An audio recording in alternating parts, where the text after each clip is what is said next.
Welcome to the channel. First thing I do is talk about how I got it because a lot of people coming into this channel are new. It's the first video they watch, so I like to give a quick primer. And basically got a tinnitus relapse from a really bad ear infection. I freaked out about it, and that started me down the journey of bothersome tinnitus.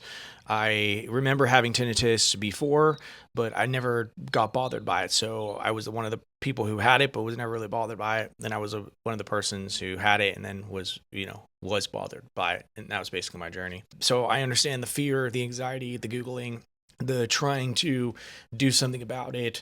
And what I'm here to tell you is that that's the worst mistake you can absolutely do is fight it consistently. That's the worst mistake. It's when I see people do it, I know that they're on a one-way ticket to being trapped. It's just point blank the truth. I wish I could tell you there was a cure. I wish I could tell you that there's some pill coming or there's some miracle treatment, but there just isn't. The fact is that habituation is really the only cure. Now, a lot of people are thinking, well, maybe I could go get an MRI. You can do that. Most people I consult with, they've done the MRI and they usually come to me after they've done the brain scans and everything else.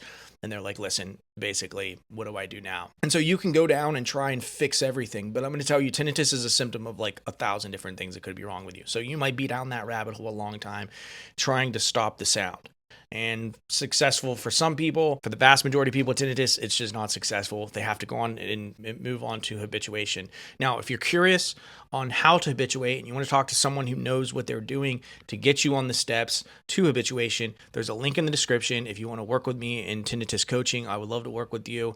And I find this is extremely valuable for people to really have someone to talk to that understands where they're at, their situation, because tinnitus is very lonely. Because you get it and you tell someone about it and they don't understand, this is your chance to find someone who understands. So I would like to work with you if that's something you would like to do. So here's the thing. The realization for me was that it's not the sound, it's the reaction. And I came to this realization from, ironically enough, talking to people who had tinnitus. And I started to find that I would be talking to people and they would have it too, but they weren't freaking out about it. My uncle's one of them, actually. He has Meniere's disease.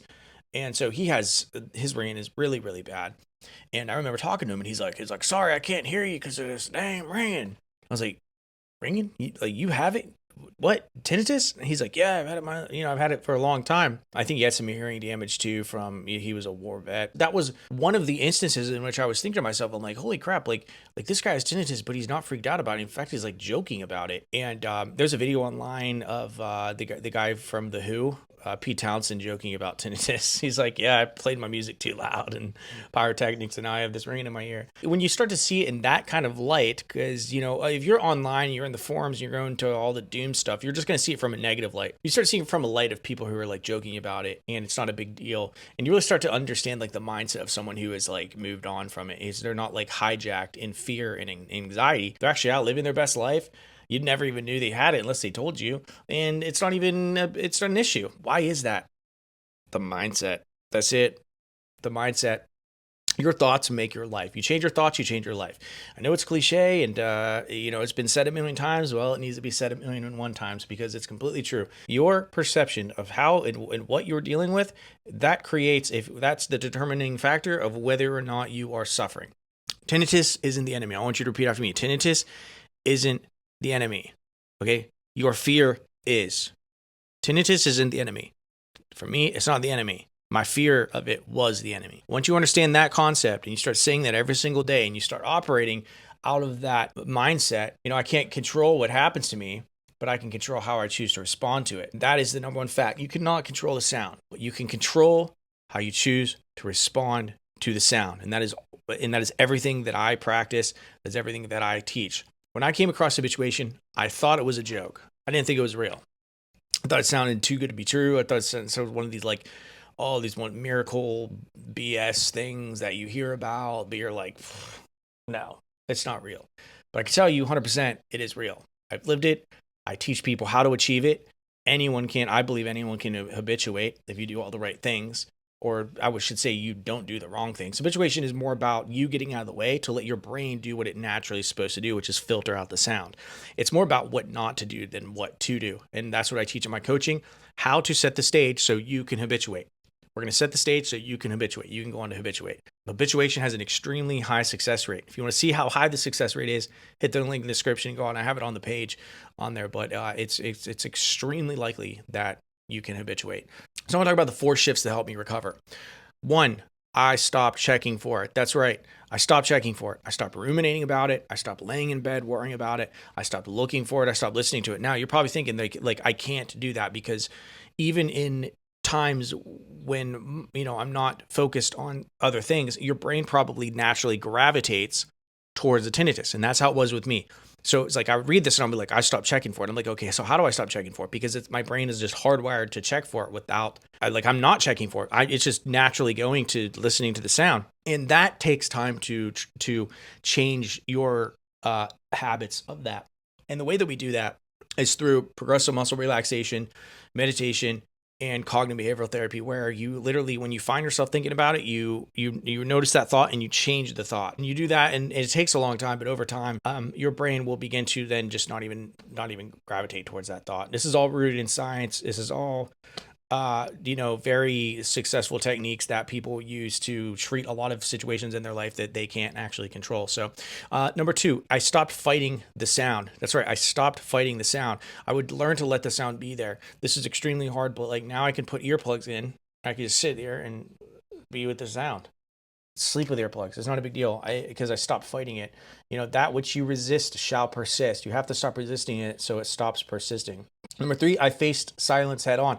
This was for me the biggest trigger. I hated silence. I didn't want to even listen to it. I didn't want anything to do with silence. I was afraid of it. But when I started embracing the silence and listening, sitting in the silence, and at first, like I said, I always used sound masking first. I wasn't in direct silence because I was just emotionally too charged by the silence to just sit there in straight silence. But once I learned, I put the sound mask and I gradually reduced it. I got it down to 0. I could just sit in the silence, and that's how I did it. That's the secret right there. Again, I teach people how to do this in my coaching. Number 4, I started living my life again. I'm traveling, backpack the Philippines, sitting here in a hut in the Philippines. And, one time I was afraid the jet engines were too loud. Another time I was afraid the pressure in the airplane, what's going to do to my ears, all this stuff. I had to conquer all of it to get my life back and push my comfort zone to a place where I've never even been before. And that's how you reclaim your life. It's not in doing the easy things. It's doing the difficult things. That's how you get your life back. If you do everything that your brain's telling you to do, it's telling you to just going to sit around, listen to the sound, and wallow in self-pity, that is only going to make it worse. You have to push past your comfort zone and do everything I'm telling you in this video, which is not easy to do. But that's why I'm here to help you as your mentor. Final mindset shift. This is huge, okay? You don't need silence to recover. I know this might trigger a lot of people, but you do not need silence to recover, okay? Stop waiting for silence. The things you need to recover is you need to start taking action. You need to start taking action. You need to get your life back, and your emotions follow your actions. You don't feel like going to the gym? Go to the gym. You do that for a couple of weeks, you're going to feel like going. You don't have to feel like doing something. You don't have to be recovered to live like you're recovered. And in that action, when you put action out of faith, then the vision that you're manifesting will begin to follow your actions. And it's not just with tinnitus. This is business. This is a lot of things that you want. You want to travel. You want to break the fear of traveling. Guess what? Buy a plane ticket. Get on the plane. Recovery equals peace, not a cure. I want to say this again. Recovery equals peace, not a cure. You have to redefine your definition of recovery. I can tell you recovery. I don't hear my tinnitus and it doesn't bother me. When I do, I'm recovered. Because I have my peace back and I have my life back. And that is recovery. And the last thing, anyone can do this. Yes, even you. Anyone can do this. Yes, even you. So if you are thinking, can I do this? Can I actually do this? Yeah, you can. I believe you 100% can. And I think that it starts when you actually take steps and you step out in faith and you just start trying. That's what there's really nothing glamorous about it. It's you just start taking steps towards the life and the person and the vision that you know that it's possible. Subscribe to this channel. You can always unsubscribe later. It really helps this channel out. Share this video with a friend if you know someone who has tinnitus. And yeah, make sure to, if you want to consult with me, coaching with me, we can set the stage for habituation to take place. I would love to work with you. Until next time, peace.